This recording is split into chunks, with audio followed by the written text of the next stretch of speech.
प्रेरणादायी व सुबक जीवन जगण्यासाठी माझे चॅनल सरळ जीवनधारा सबस्क्राईब करा. आज मी आपणास प्रवासातील छोटासा गमतीशीर प्रसंग आपणापुढे सादर करणार आहे. ते पहा. आता मी माझ्या मैत्रिणीच्या मुलाचा वाढदिवस असल्यामुळे तिने अगदी आग्रहाने मला विनंती केली की ताई ये माझ्या मुलाच्या वाढदिवसाला. आणि मग मी पण तयार झाले की चला आता रिकामपणाची वेळ आहे, पावसाळ्याचे दिवस होते. तयार झाली आणि झिमझिम घराच्या बाहेर पडत असताना झिमझिम पाऊस पडत होता. रेनकोट घातला आणि निघाली, स्टेशनवर आले. गाडीमध्ये सुद्धा अचानक पाऊस आल्यामुळे सगळे काही काही लोक असे ओले होत होते, काही लोक झटकत होते, काही कपडे झटकत होते, काही असे असे करत होते. अशा प्रकारे हालचाली सुरू होत्या. बाकी सगळे सुरक्षित होते केव्हापासून आलेले लोक. आणि मग गाडीची शिटी झाली. गाडी येता बरोबर स्टेशनमध्ये गाडीसुद्धा ओली होऊन येते, पायऱ्यासुद्धा ओल्या होऊन येतात. चढणाऱ्याची गर्दी असते, कोणी चटकाचं पाय काही करतो, पण चढायच्या धुंदीमध्ये कोण बघताय तेवढं. चढलं गाडीमध्ये. मी पण जवळचा प्रवास असल्यामुळे काय झालं की मी जनरल डब्यातच बसली. लेडी डब्या बघायपेक्षा जनरल डब्यात बसली. मग बाया माणसांच्या डब्यामध्ये बसल्यावर शेजारीची बाई, तिच्याजवळ दुसरी बाई गप्पा मारत होत्या. मी अशी बाजूच्या समोरच्या बाकड्यावर जागा होती, तिथे जाऊन बसले. मग थोड्या वेळाने त्या बाईच्या शेजारी एवढी जागा होती. मग त्या जागेवर तो एक मुलगा आला. बराच ओला झालेला होता तो पावसाने. आणि मग तो आला आणि तिच्या जवळ बसला. आता तिला ते पण शुद्ध नाही, तो हळूच बसला होता. तिकडे आपला स्पर्श होणं मावशीला किंवा ते ओली होणं आपल्यामुळे. पण त्याला काय झालं की थोड्या वेळानं त्यानं तिचा असा हळूच पदर घेतला. असं असं असं असं असं असं करायला लागला. आता ती त्या दुसऱ्या शेजारच्या बाईची गप्पा मारत असल्यामुळे त्याच्या स्पर्शाची तिला काही जाणीव झाली नाही. इतकं ते बाहेरच्या गप्पामध्ये गुंग झाली होती. मग त्यानं असं थोडा डोक्यात का असं केलं की मग तिचा पदर ताणला गेला. मग ती खूप जोरात किंकाळली, खरे म्हणे मेल्या, धोका तुझं चौपाडी माझं, माझ्या पदराला तुझं डोकं पुसतो का, अंग पुसतो का, तुला लाज वाटते का. उठली आणि 2 थापड्या त्याच्या इकून इकून लगावून दिले. सगळे लोक भिरभिर भिरभिर पाहू लागले की काय झालं असं. तर मी हिला म्हणे तुला कळत की का म्हणे माझ्या पदराला म्हणे तुझं डोकं पुसतं, तुला काही लाज शरम, अशी बोलली. खेडेगावची होती. तिच्या तोंडामध्ये जे अपशब्द येतील ते तिनं त्या मुलांवर सन्नाट केले आणि मोकळी झाली. मग थोड्या वेळानं काय झालं की थोड्या वेळाने मग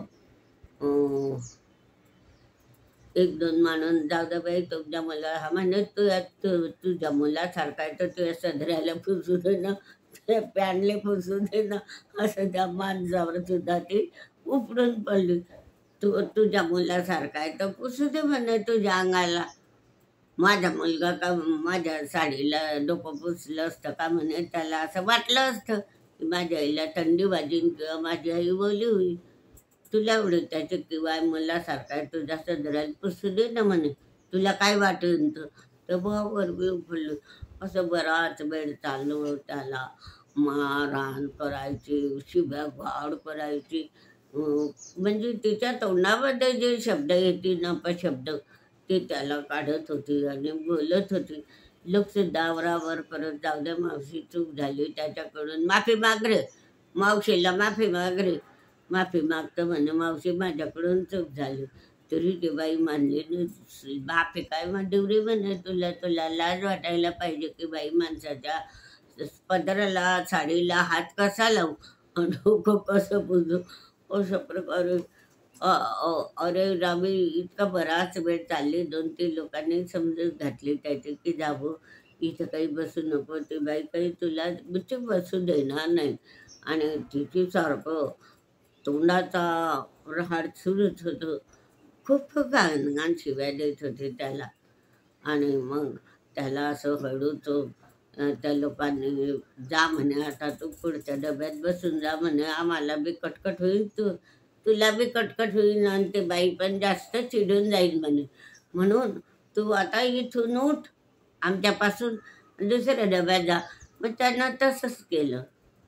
दुसऱ्या डब्यात गेला आणि बसला गुपचूप. तरी तो तोंड सुरूच होतं. ती म्हणायची, "मेला कुठून आला होता आणि हा म्हणे, हा माणूस बी म्हणे त्याची बाजू घेतो. मग त्याच्या सदऱ्याला हात पुस ना, तुझ्या पॅनला पुसू दे ना म्हणे, त्याचा डोकं होतं माणसावर." उलटून गेली. आणि अशा प्रकारचं अरे का हसावं का काय करावं. थोडा गमतीशीर प्रसंग झाला तो. आणि मग असे थोडं गंमतच वाटली. थोडं काही बाजूला तोंड करून हसत बी होते.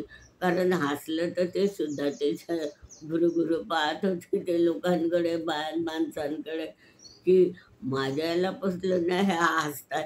ही सुद्धा तिला चीड वाटत होती. मग थोड्या वेळातच थोडी शांत बसली, तो निघून गेला. तरी तिच्या तोंडात राड सुरूच होतं. "मेला कुठून आला होता, माझ्या साडीला पुसलं माय, अशी साडी झटकत जाय, असा पदर झटकत जाय, असं असं करत जाय आणि चिडचिड चिडचिड करत जायची." अशा प्रकारे हा छोटासा गमतीशीर प्रसंग होता. पण आम्ही थोडा वेळ थोडं हसले गुपचूप. आमचं सगळ्यांचंच सांत्वन पण झालं. त्या मुलाने शिव्या पण खाल्ल्या. तो दुसऱ्या डब्यात निघून गेला. अशा प्रकारे हा थोडा गमतीशीर प्रसंगच वाटला आम्हाला. आणि त्या माणसाबरोबर ती खेकस आली. तो बिचारा एवढ्याचं तोंड करून गुपचूप बसून राहिला. आणि माझं जवळच स्टेशन असल्यामुळे मी उतरून गेली आणि आपल्या रस्त्याच्या मार्गाने लागून गेली.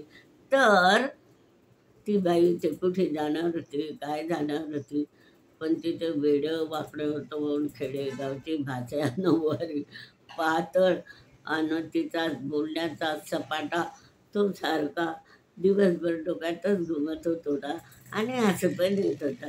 अशा प्रकारे हा छोटासा का होईना पण गमतीचे प्रसंग मला खूप आवडला. आणि म्हणूनच मी हा प्रसंग आपल्यापुढे सादर केला. हा व्हिडिओ अवश्य पहा आणि लाईक व शेअर करा.